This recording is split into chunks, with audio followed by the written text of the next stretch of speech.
hello बच्चों, let's see the question. The question is the natural system of classification differs from the artificial system in. यहाँ पे बोल रहा है classification का जो नेचुरल सिस्टम है वो आर्टिफिशियल सिस्टम ऑफ क्लासिफिकेशन से किस तरह से डिफरेंट है.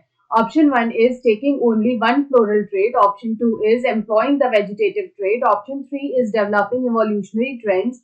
And option 4 is bringing out overall similarities and dissimilarities between organisms being studied.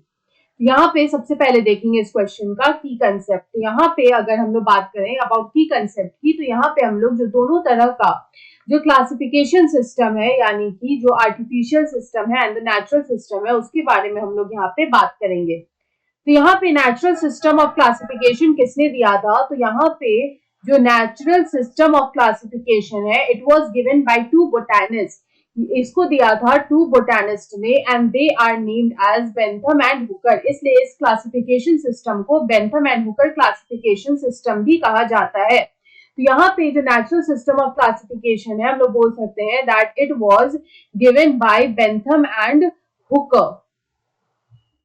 वहीं पे अगर बात करें आर्टिफिशियल सिस्टम ऑफ क्लासिफिकेशन की, तो ये किसने दिया था? तो यहाँ पे जो आर्टिफिशियल सिस्टम ऑफ क्लासिफिकेशन है, artificial system of classification, it was given bye Carolus Linnaeus. It was given bye Carolus Linnaeus. इसको दिया था लीनियस ने. तो यहाँ पे ये दोनों ही जो सिस्टम ऑफ क्लासिफिकेशन है इसमें क्या डिफरेंस है वो हम लोग यहाँ पे स्टडी करेंगे. तो यहाँ पे अगर हम लोग डिफरेंस देखें इन दोनों ही सिस्टम ऑफ क्लासिफिकेशन में, तो यहाँ पे एक एक करके हम लोग डिफरेंस को नोट डाउन करेंगे. तो एक साइड में हम लोग लिखेंगे आर्टिफिशियल सिस्टम, एक साइड लिखेंगे artificial system of classification and the other side will be natural system of classification.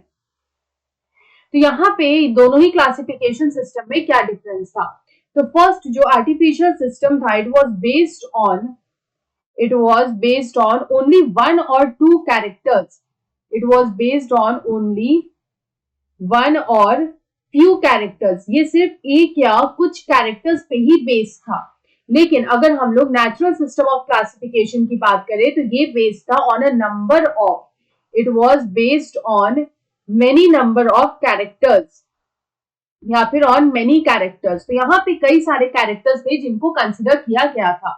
अगर हम लोग आर्टिफिशियल सिस्टम की बात करें तो इसके जो कैरेक्टर्स थे, यहाँ पे जो कैरेक्टर्स यूज हुए थे, the characters they could change with the change in season. मतलब वो सीजन के अकॉर्डिंग जो है वो कैरेक्टर्स जो है वो चेंज हो सकते थे. The characters could change with the season. लेकिन यहाँ पे जो आर्टिफिशियल जो हम लोग नेचुरल सिस्टम में यूज किए थे वो कैरेक्टर्स स्टेबल थे. The characters were stable. ये जो कैरेक्टर्स थे वो स्टेबल थे यानी कि ये चेंज नहीं हो सकते थे.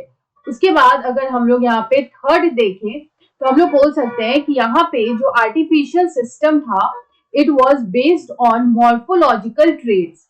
ये basically it was based on morphological and reproductive traits. यानी कि यहाँ पे मॉर्फोलॉजिकल एंड सिर्फ रिप्रोडक्टिव कैरेक्टर्स या ट्रेट्स को ही यहाँ पे यूज किया गया था.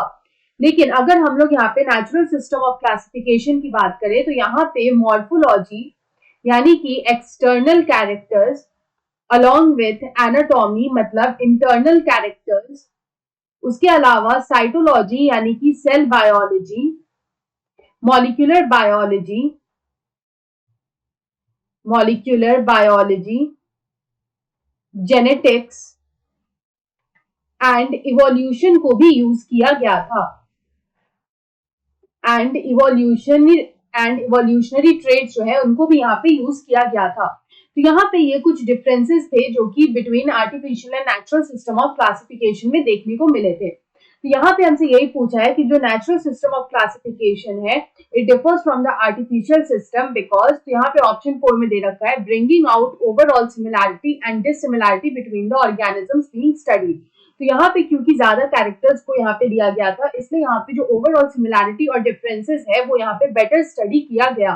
So option 4 is the right answer. I hope you understood it well. Best of luck.